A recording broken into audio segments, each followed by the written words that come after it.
बच्ची बहुत परेशान है, बच्ची बहुत रो रही है। मैं आपको क्या बताऊं, बच्ची तो इसका मन भी नहीं कर रहा है अब दोबारा तैयारी करने के लिए। उसको ये लग रहा है जब इतनी गड़बड़ी हो रही है तो आगे भी ऐसी गड़बड़ी होगी। बच्चे के लिए इसलिए आई हूँ कि मेरी बच्ची को मेरा हक मिले, इसको अपना हक मिले, इसको अपने नाम की एक सीट मिले और ये हमें लेके रहेंगे। जब तक हम यहाँ से दोबारा री एग्जाम नहीं लेके जाएंगे हम नहीं जाने वाले। सर्वोच्च न्यायालय ने भी ये बोला है कि इन 1543 का फिर से री एग्जाम करवाए, लेकिन सर मैं ये चाहती हूँ 1543 का री एग्जाम होने से कोई सोल्यूशन नहीं होने वाला है। सोल्यूशन तो तब होगा जब सभी बच्चों का री एग्जाम करवाया जाए। नमस्कार, आप देख रहे हैं महाखबर। मैं जंतर मंतर पर हूँ। पूरे देश में नीट सत्याग्रह हो रहा है। अलग अलग जगहों से तस्वीरें आपने देखी होगी। मैं अभी जंतर मंतर पर हूँ और जो धरना चल रहा है उसमें धरने में बच्चे तो आए ही हैं, सत्याग्रह में बच्चे तो आए ही हैं, साथ साथ उनके अभिभावक, उनके माता पिता भी आए हैं। हमारे साथ एक ऐसे ही अभिभावक हैं, गार्जियन हैं, उनसे बातचीत करने की कोशिश करते हैं, जानने की कोशिश करते हैं कि इसका रास्ता क्या होगा। आपके बच्चे ने पेपर दिया था? हाँ सर, मेरी बेटी ने पेपर दिया है। कितना मार्क्स आए थे बच्चे के? 625 नंबर आए हैं सर मेरी बेटी के। तो अभी कितने उसमें रैंक आ गए उस हिसाब से? उसकी 53,000 कुछ रैंक है, 53,000 रैंक पे, लेकिन सर सिलेक्शन नहीं हो पाएगा। जितनी रैंक आ रही है ना उस पे सिलेक्शन नहीं होगा और शायद कट ऑफ 660 तक जा रही है। जिस हिसाब से एनटीए ने रिजल्ट निकाला है उस पे 660 तक जा रही है और पिछली बार सर 640 पे 9,000 कुछ रैंक आ रही थी, उसमें 9,000 में, और इस बार रैंक क्या दिखा रहा है 640 पे 58,000 रैंक दिखा रहा है।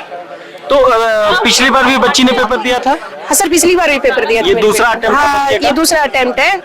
+2 के बाद मतलब पहला है वैसे, लेकिन +2 के साथ बेटी ने पेपर दिया था। एक अपीयरिंग में दिया था? हाँ, एक अपीयरिंग में दिया था, एक बार पहली बार दिया है, ये ड्रॉप करके पहली बार दिया है।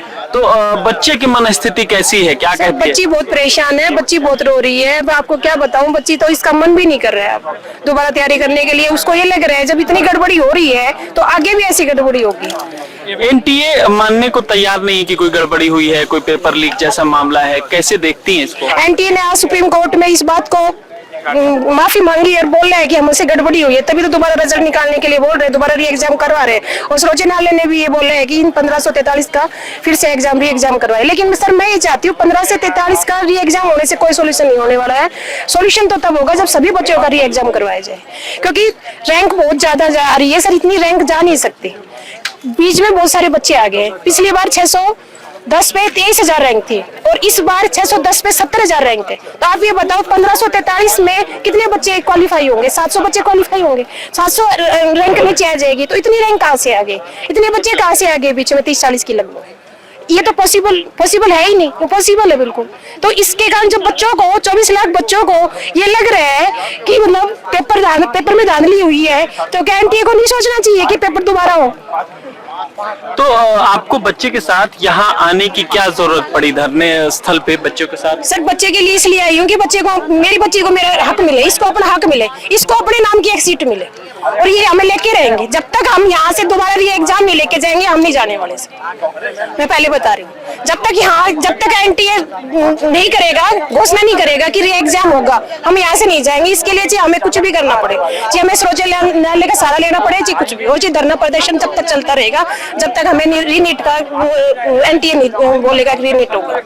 मतलब जब तक दोबारा परीक्षा नहीं हो जाता है, आपके बच्चे का भविष्य सुनिश्चित नहीं हो जाता है, तब तक नहीं जाएंगे? हाँ, तब तक यहाँ से नहीं जाएंगे। हम चाहे कुछ भी करना पड़े चीज, क्योंकि हम पेरेंट्स बच्चों के साथ नहीं होंगे तो कौन होगा सर? गवर्नमेंट भी नहीं है, गवर्नमेंट ने भी कुछ नहीं बोला है और ना ही एनटीए तो अपनी सफाई दे रहा है एनटीए तो, लेकिन एनटीए की गलती है तभी तो इतना कुछ हो रहा है। और साथ पेपर भी हुआ है, पेपर भी में भी धांधली हुई है, पेपर भी लीक हुआ है। बिहार में जब पटना में 13 जो लोग FIR पकड़े गए हैं, FIR भी है, उसकी कॉपी भी है और 13 लोग पकड़े भी गए। और जो लड़का पकड़ा गया था आयुष, उसने एक्सेप्ट भी किया था कि पेपर में जो पेपर होने के बाद जो आया था बाहर, जब उसको पुलिस ने पकड़ा था, पूछा था भी उससे कि पेपर वो पेपर आया था जो मैं वहां पहले रटाया था, वो पेपर सेम आया है।